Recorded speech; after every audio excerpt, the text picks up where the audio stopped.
Hello, this is Penny from Milton Anglican, and we meet today in the week of prayer for Christian unity. This year the resources have been prepared for us by the church in Malta, and they've taken as their theme unusual kindness. And that's because of a reference to the island of Malta in the story of Paul's shipwreck in the Acts of the Apostles. You can read it there in chapters 27 and 28. And you might remember the story. For many days and nights, Paul and the other people on his boat are confronting a massive storm at sea. And they have to jettison some of the cargo, and they are in fear of their lives, especially the prisoners. But Paul manages to calm things down, to encourage the group, bring them together, and convince them that they may survive. And eventually, indeed, they are shipwrecked off a coral reef just off the island of Malta, and they get themselves to shore.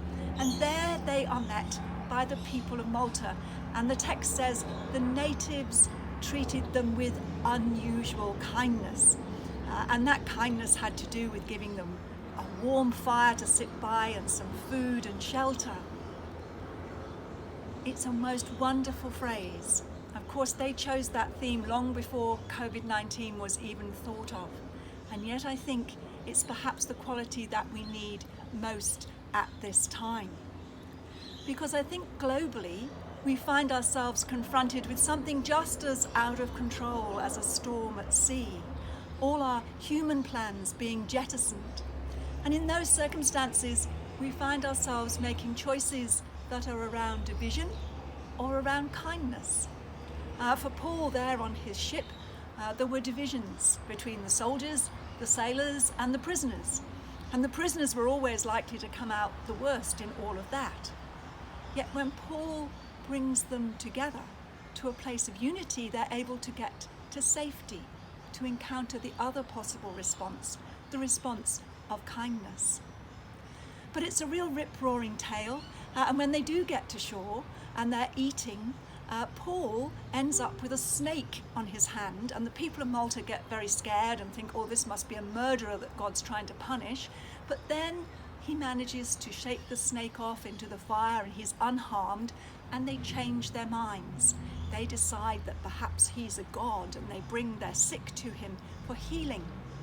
So this is a story about people changing their minds. And it does seem to me that in the process and the wake of this COVID-19 pandemic, we're going to have to change our minds, to let a lot of things go, to see things very differently. It may be all kinds of small things. We may need to travel less, to value our planet and the local much more deeply. There will be so many changes that we need to make in our world and in our church as a result of this. But the important thing is that we make those choices not from a place of division.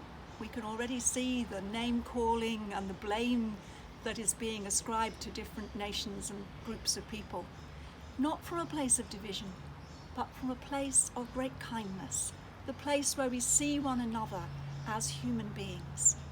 So let's make that our prayer this week, that God might grant to us and all across our world the gift of unusual kindness, one to another, in all that we say and do. For we make this prayer in the name of Christ, who brings us to unity and hope. Amen.